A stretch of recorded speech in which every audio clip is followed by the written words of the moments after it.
Y'all next year to GO.A.T. Game 7 in Houston, halfway home, and the Rockets with a 54-43 lead over the Golden State Warriors. The winner moves on to the NBA Finals. Houston playing without Chris Paul and playing well. Welcome, everybody.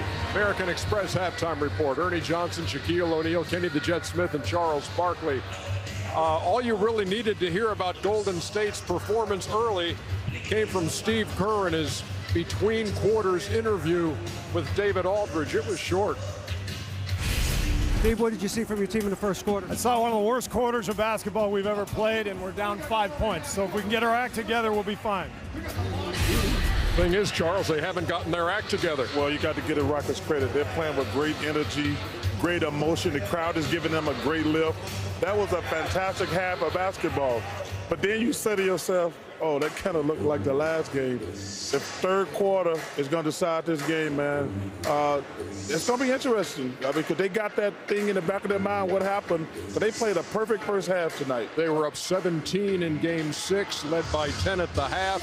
They were up 15 in the first half tonight, lead by 11 at the break. American Express teammates for you. Clint Capella, P.J. Tucker combining for 21. James Harden had 16 to lead him, but look at Capella, 7 for 8. And the job they're doing on the boards, 26-17 advantage for the Rockets, and 11-5 in offensive rebounds, 9-0 in second chance points. Kenny, what you make of it? Yeah, and before I go in there, happy birthday to Jerry West, 80 years old today. Yeah. Got to give him the logo, man. Got to give him a shout out. Great man. I think overall, the one thing that I did in the pregame is how do you beat Golden State? It's just being early in the shot clock, and they haven't really used Clint Capella much in this series. But here's James Harden. Here he is, 20 seconds in. Now he's making his move. So now, with 16 seconds, all of a sudden, Capella gets the lob early enough so it doesn't exert the energy that James Harden has done throughout this series, and he will be more sustainable. But Clint Capella has a clear advantage on the offensive rebound. And he could get on the glass, and he can offensive rebound for sure and get put back. But again, freeze it again. Here we are, 21 seconds over. Capella usually, and this is what I diagrammed early in the game, he's going to go to the block, but he's going to say, no, I'm coming back for James. And when he comes back for James, even though he goes the other way, it frees him up for a dunk pass and an easy dunk. To me, being early in the shot clock, 1, that's sustainable offense. 2, James Harden won't be tired down the stretch. And 3, when he does ISO down the stretch, he'll have energy to make the plays happen. Well, we've been saying that since game 1. When James Harden goes early in the shot clock, it makes the game easier, number 1, for himself, and make it easier for everybody else. It's going to come down to the wire. And he's going to have to make the plays since Chris Paul's not here. No, he's playing a fabulous game, but I thought when they went up by 15, I thought they did themselves a disservice by keep shooting threes. When you got the champs down by 15, I thought you should have, just take it to the hole, punish them, punish them, punish.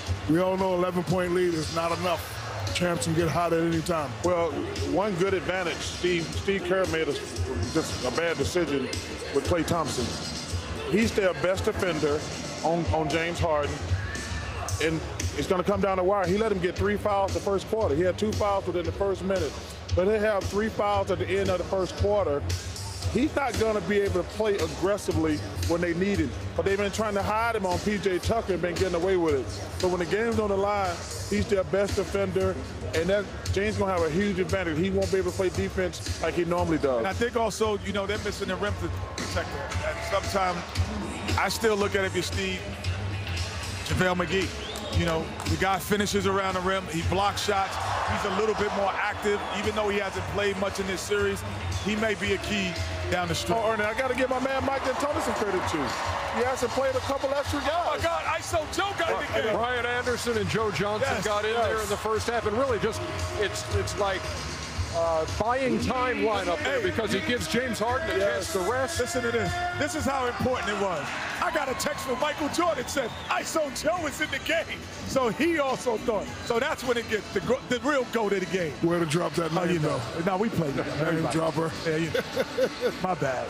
54-43 is the count. We talked earlier tonight about the turnover situation, and whoever wins that battle wins the game. In all 6 games, the Warriors have turned it over 10 times for 9 points. Houston 6 turnovers. I told you 12, Ernie. If they have 9 points. I said if they have less than 12 turnovers, they're going to win this game. But this quarter coming up is very important for the Rockets. The crowd is going to be huge for the Rockets. It's an 11-point game at the break. Game 7, Western Finals. Welcome to the American Express Halftime Report. Live from the Western Conference Finals in Houston. American Express, the official card of the NBA. Are the Houston Rockets 24 minutes away from their first NBA Finals since Kenny Smith's Rockets of 95? Yeah, that's WCF.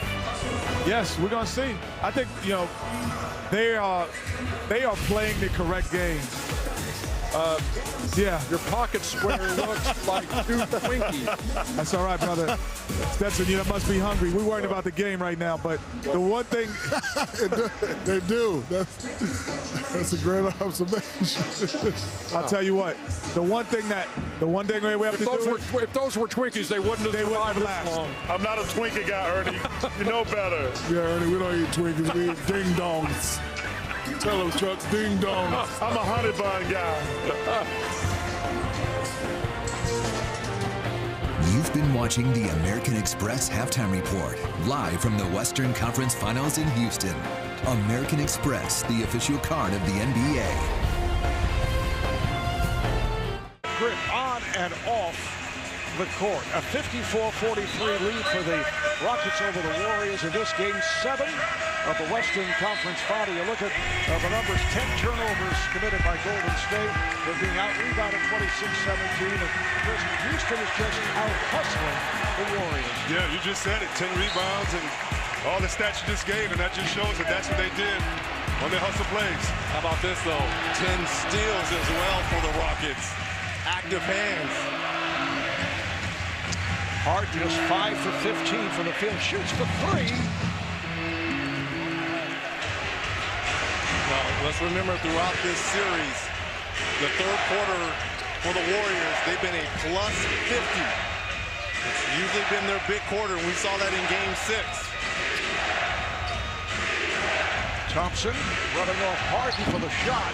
Rebounded by Tucker. Tucker had 16 rebounds back in Game 4 and doing the job again here tonight, particularly on the offensive glass.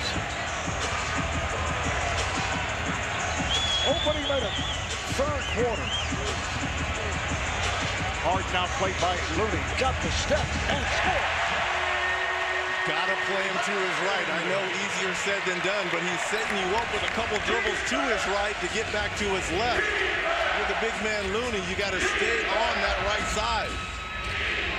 Curry with the handoff. Crowd looking for travel as Looney puts it in.